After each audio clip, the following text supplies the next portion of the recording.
क्या opinion poll चुनाव को प्रभावित करते हैं और क्या है देश का मिजाज? चुनाव से पहले यह जानना गलत है। कांग्रेस ने अपना विरोध जताया है और बीजेपी फिलहाल समर्थन में दिख रही ओपिनियन पोल के, लेकिन तमाम सवाल खड़े हो रहे हैं। अलग अलग राजनीतिक दलों से भी तमाम तरह की प्रतिक्रियाएं मिल रही हैं, लेकिन ओपिनियन पोल को लेकर, एक विश्वसनीयता को लेकर बड़ा सवाल खड़ा हुआ है। दिग्विजय सिंह ने तो यहां तक कह दिया कि जो मर्जी पैसे देकर अपने हक में ओपिनियन पोल करवा ले, जबकि बीजेपी का कहना है कि अगर कांग्रेस की ऐसी मंशा है तो ये अघोषित आपातकाल लगाने जैसी बात है। हमारे साथ इस वक्त चुनाव विश्लेषक यशवंत देशमुख भी जुड़ गए हैं। यशवंत जी, आप कई बार जुड़े रहे हैं ओपिनियन पोल से। मैं आपसे समझना चाहूंगा, जरा हमारे दर्शकों को भी बताएं इसकी कितनी विश्वसनीयता मानी जाए, क्योंकि आज एक और बड़ी बात कही दिग्विजय सिंह ने कि अगर मध्य प्रदेश की जनसंख्या 3 करोड़ है, मतदाता वहां 3 करोड़ है, तो उसमें से सिर्फ 2800 लोगों का क्या मत है, इसके आधार पर कैसे आप कहते हैं कि किसकी सरकार बनेगी? देखिए, विश्वसनीयता का सवाल और मेथोडोलॉजी, अगर आप दो में से जो चाहें मैं उसका जवाब पहले दे सकता हूं। आप क्या बात पहले करना चाहेंगे? विश्वसनीयता पे चाहूंगा आप जवाब दें। किस पे? विश्वसनीयता पे। जी, विश्वसनीयता का जहां तक सवाल है तो मीडिया की विश्वसनीयता या ओपिनियन पोल्स की विश्वसनीयता, इसके जज जो हैं वो आपके ऑडियंस है, आपके दर्शक हैं जी। अगर हम ये 20 साल से कर रहे हैं, आपका चैनल पे भी और बाकी सारे चैनल्स पे भी अगर ये सर्वे आते रहे हैं, तो उसमें ऐसा नहीं कि हम हर बार सही हुए। ये बात सच है, कई बार हम गलत भी साबित हुए हैं ओपिनियन पोल, लेकिन लगातार हमारा जो स्ट्राइक रेट है या हमारा जो भविष्यवाणी करने की जो सक्सेस है वो लगातार बेहतर होती जा रही है। दूसरी बात कि अगर विश्वसनीयता नहीं होती तो दर्शक देख नहीं रहे होते, दर्शक देख नहीं रहे होते तो चैनल्स ने इसको कब का दिखाना बंद कर दिया होता। तो स्वाभाविक सी बात है कि दर्शक देख रहे हैं, दर्शक जानते हैं। मेरा केवल उसमें कहना यह है कि जिनके सर्वे विश्वसनीय नहीं लगते या जिनके सर्वे ठीक से नहीं पकड़ पाते किसी ट्रेंड को, तो उनको अपने आप काम कम मिलता है, और जो सही करते हैं उनको ज्यादा काम मिलता रहता है। पब्लिक के बीच में वो आते रहते हैं। हमारे ऊपर विश्वसनीयता का आरोप लगाना तो मतलब बहुत ही अजीबोगरीब बात इसलिए है क्योंकि जिस दिन आपकी प्रक्रिया क्या होते हैं यशवंत जी, मैं ये भी समझना चाहूंगा क्या प्रक्रिया होती है, कैसे आप लोगों तक पहुंचते हैं और कैसे ये पूरा कंडक्ट किया जाता है? अगर संक्षेप में थोड़ा सा बता सके हमारे दर्शकों को। देखिए, रैंडमाइजेशन की जो प्रोसेस होती है उसका अर्थ केवल ये होता है बिना किसी बायस के किसी का साक्षात्कार लेना। यानी हम जब क्षेत्र में जाते हैं तो हमें ऐसे रैंडमली मतदाताओं को उठाना रहता है जिनके बारे में किसी को कुछ पता न हो कि ये किस पार्टी के मतदाता हैं, और उसकी एक प्रोसेस होती है जिसको स्ट्रेटिफाइड रैंडम प्रोसेस कहते हैं, कंप्लीट रैंडम प्रोबेबिलिटी सैंपल कहते हैं। अलग अलग तरीके से ये सर्वे किए जाते हैं। जब वो सर्वे आप करके आते हैं उसके बाद में उस डेटा को कैलकुलेट करके ये निकालने का प्रयास किया जाता है कि आखिर कितने फीसदी लोग किसको वोट देने की बात कर रहे हैं या किस मुद्दे पर कितने फीसदी लोग इसके पक्ष में हैं या विरोध में हैं। ठीक है, तो ये एक प्रोसेस जो है ये उसी तरीके की बात होगी अगर इसके आप विरोध में बोले कि इतने कम की जो जहां तक सवाल है, तो आप जब चावल पकाते हैं तो पूरा हांडी भर के चावल आपको नहीं खाना पड़ता ये देखने के लिए कि चावल पका है कि नहीं पका है। ठीक है, आप एक या दो चावल के दाने निकाल के उसको ट्राई करते हैं कि आखिर चावल पक गया है कि नहीं पक गया। अखिलेश प्रताप सिंह कांग्रेस के नेता हैं और कांग्रेस का मत है कि ओपिनियन पोल बैन हो। मुझे लगता है आपसे कोई सवाल पूछना चाह रहे हैं अखिलेश जी। देखिए हम लोग चुनाव लड़ते हैं, अगर कोई पार्टी से रिलेटेड नहीं है तो वो व्यक्ति ये बताता ही नहीं है मैं किसको वोट दूंगा। ये इनसे ये बताएं कि अगर 10 में से कितने लोग कहते हैं मैं किसको वोट दूंगा, ये बड़ा अजीब सा बात है। अब 0.12% लोग ये कैसे बता सकते हैं या उनकी भावना से कैसे पता लगा सकते हैं कि किसको मेजॉरिटी मिलने वाली है। ठीक है, और दूसरी बात जो इन्होंने कही कि 95% सर्वे गलत हुए हैं। 95% ये जो सर्वे होते हैं तो जब गलत हुए तो घबराहट कैसी? अखिलेश मेरे पास रिकॉर्ड है मेरा, घबराहट नहीं है, हमारे घबराहट नहीं है। दीवान हमारे पास दीवान कुछ कहना चाह रहे हैं? हमारे पास चैलेंज कर रहा हूं कि ये गिनती करके बताएं, मैं कुछ कहना गिनती करके बताएं कि कितने ओपिनियन पोल गलत हुए हैं। आप 2009 का उंगली पे गिने 2009 का 1 मिनट गिना रहा हूं, 1 मिनट। 2009 में गिनाइए। हाँ, CNN IBN ने बताया, CNN IBN ने कितना बताया, क्या सही हुआ? आप स्टार नेशनल ने 2 घंटे किया, क्या सही हुआ? अगला बताइए। आउटलुक और वीक। हाँ गिना रहा हूं, स्टार नेशनल ने 2 किए, दोनों में मैक्सिमम 155। ठीक है अखिलेश जी, वो लंबी फहरिस्त हो सकती है मेरे पास। ठीक है देखिए मैं आंकड़े आपको बताता हूँ। टाइम साहब दिबांग है, दिबांग बने हुए वरिष्ठ पत्रकार हैं, मैं चर्चा में जोड़ना चाहूंगा।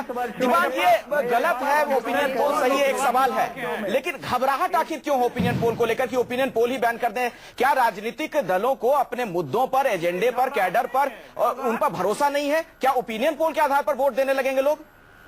नहीं, होना ही क्यों चाहिए? दिबांग घबराहट नहीं है। देखिए ऐसा है कि जो लोग आज टेलीविजन देखते हैं वो चीजों को समझते हैं, वो जानते हैं। ऐसे नहीं है कि साहब लल बबुआ टाइप जो टीवी कहेगा वो मान लेंगे। और टीवी भी कभी एक ही ओपिनियन पोल देख लीजिए, ऐसा नहीं है कि ये जो बता रहे हैं यशवंत की ये चावल हांडी देखने वाली बात नहीं है। चावल पक जाते हैं पर इनके ओपिनियन पोल बहुत बार कच्चे रह जाते हैं उसमें चावल, और पेट खराब होता है। आप एक ही राज्य का ओपिनियन पोल अलग अलग एजेंसी का देख लीजिए, एक में कहेगा जीत रहा है, एक में कहेगा बराबर है, एक में कहेगा दूसरा जीत रहा है। तो ऐसा नहीं है, लोग इसको समझते हैं। एक बात ये ओपिनियन पोल्स के बारे में। दूसरी बात, आप ये कह रहे हैं कि साहब ओपिनियन पोल गलत निकलते हैं। अरे सारे नेता 100% गलत बोलते हैं। आप जो चुनाव से पहले वादा करते हैं, चुनाव के बाद पूरा भूल जाते हैं। 100% गलत हैं। तो क्या आप लोगों के चुनाव लड़ने पर रोक लगा दी जाए? क्या आपको कह दिया जाए आप चुनाव नहीं लड़ेंगे? मैं कांग्रेस और बीजेपी दोनों से पूछ रहा हूं ये सवाल। तीसरी बात मैं ये कहना चाहता हूं कि अगर आप ये कहते हैं जो ये विपक्ष कह रहा है कि आप इससे ओपिनियन पोल वाले चुनाव मैदान में नहीं है, नेता चुनाव मैदान में उनको बीजेपी वाले, सुनिए मेरी बात सुनिए, बीजेपी वाले विपक्ष वाले लगातार कांग्रेस को ये कह सकते हैं कि आप ये इमरजेंसी लगाएंगे। वो दिन लद गए जब सरकारें इमरजेंसी इतनी आसानी से लगा दिया करती थी। अब देश काफी आगे बढ़ गया है, तो वो इमरजेंसी का भूत न खड़ा करें हमारे आगे, वो भी गलत है। मैं ये कांग्रेस से कह रहा हूं। पहली बात जो मैंने कही थी वो ये बीजेपी से भी कह रहा हूं मैं कि आप ये भूल जाइए कि ये कांग्रेस वाले इतनी आसानी से वो लगा लेंगे, ऐसा नहीं हो पाएगा। चीजें आगे बढ़ गई हैं। ओपिनियन पोल की एक जगह है, उसको वहीं छोड़ दीजिए। ओपिनियन पोल से जरूरी बहुत सारे काम है, वो कीजिए, छोड़ दीजिए ओपिनियन पोल को। अगर लोग देखते हैं, लोगों को मालूम है कि इस एजेंसी का ओपिनियन पोल है वो इसको जिताएगा, इस एजेंसी का ओपिनियन पोल है उसमें ये आगे रहेगा। मैं ट्विटर पर हूं, ट्विटर पे लोग बताते हैं मेरे को कि सर इसकी एजेंसी ये है, पिछली बार इन्होंने इन दलों को जिताया था। क्या बात कर रहे हैं? शाइना एनसी जवाब दीजिए, बहुत ही महत्वपूर्ण सवाल खड़े कर रहे हैं दिबांग यहाँ पर। देखिए नहीं, लेकिन मैं सहमत हूं, जो वो बोल रहे हैं बिल्कुल सही है कि फ्री एंड फेयर ऐसे ओपिनियन पोल्स जहां कोई प्रोपेगेंडा या साजिश नहीं है उसका स्वागत है। लेकिन जो घबराहट यहां कांग्रेस के तरफ से आती है, वहां दो सवाल उठते हैं कि आज आप ये ओपिनियन पोल्स को बैन करना चाहते हैं, क्या कल आप सभी पॉलिटिकल कमेंटेटर्स को भी बैन करेंगे जिसने अपनी व्यक्तिगत राय दी जो आपके खिलाफ हो?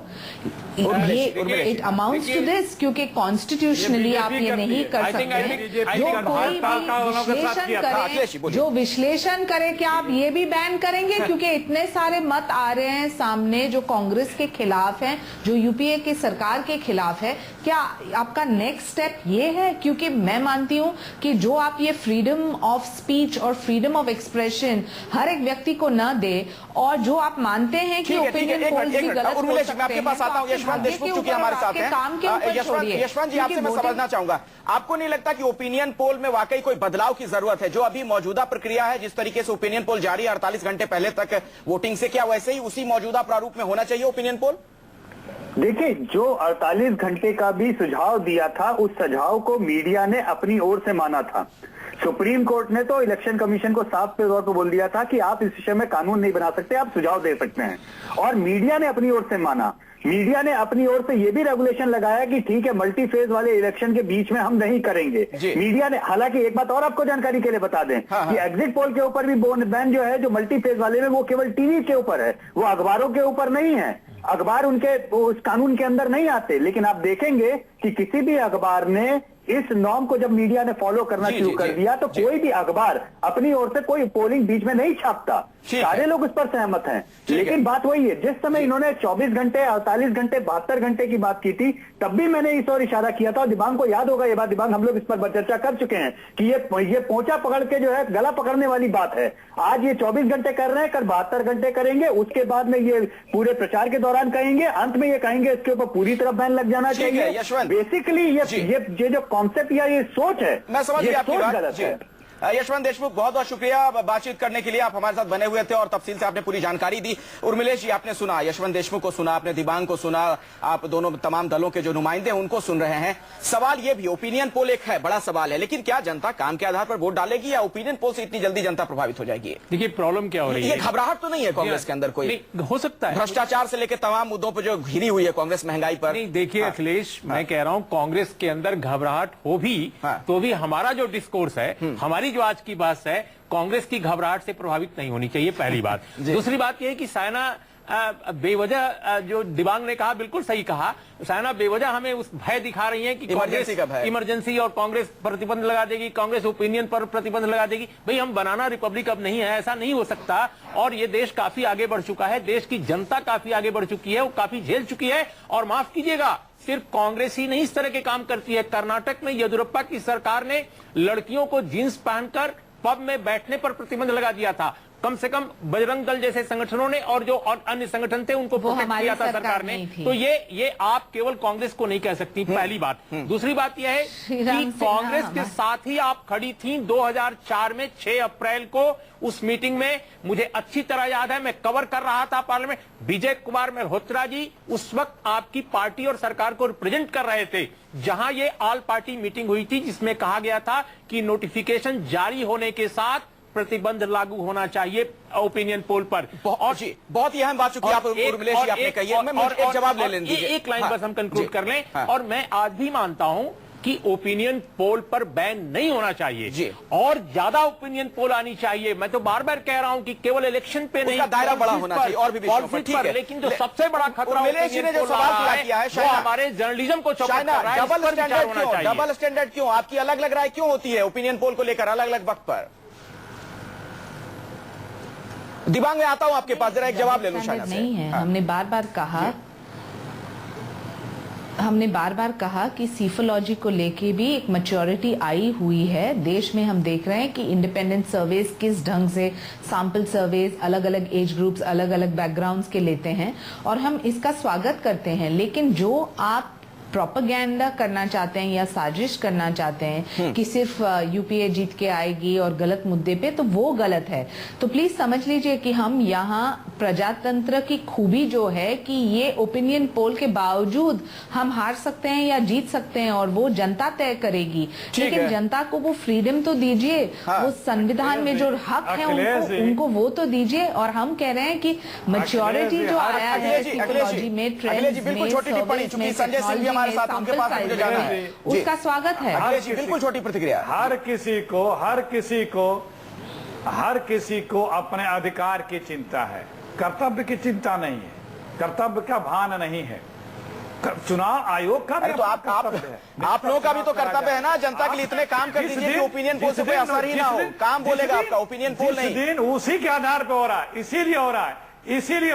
जिस दिन डेट्स आ गए उसके पहले करिए ना ओपिनियन। और आपको बता दूं अखिलेश जी, नरेंद्र मोदी ने अभी कहा है, ब्लॉग पर लिखा है, और हम अगर अपने ओपिनियन पोल बैन करने वालों को सत्ता से हटाओ। ये देखिए ओपिनियन पोल पर मोदी का क्या आयोग करेगा? सर वो तो चुनाव आयोग देगा। कांग्रेस अगर अपनी ओपिनियन दी तो गलत है, दूसरा कोई ओपिनियन तो उसकी बात सही है। ये कहाँ का भाई, जैसे दूसरे लोग ओपिनियन दे रहे हैं, कांग्रेस पार्टी भी ओपिनियन दे रही है। ठीक है, आपका ओपिनियन हमारा ओपिनियन था ना सही। संजय सिंह जी, तमाम सवाल खड़े हो रहे हैं आप लोगों के ओपिनियन पोल को लेकर भी। अगर कोई राजनीतिक दल ही ये करने लगे ओपिनियन पोल और अपने बारे में बताए, उसकी क्या विश्वसनीयता रहेगी? तो जाहिर तौर पर अपनी उसमें तारीफ की जाएगी, अपने आप को बढ़ा चढ़ाकर दिखाया जाएगा। ऐसा तो होगा नहीं कि बिल्कुल निष्पक्ष हो कि आप कहें कि हाँ हमारे पक्ष में वोटर नहीं है, ऐसा कह देंगे क्या? देखिए अखिलेश जी, बहुत देर बाद आपने मौका दिया, थोड़ी सी अपनी बात कहने दीजिएगा।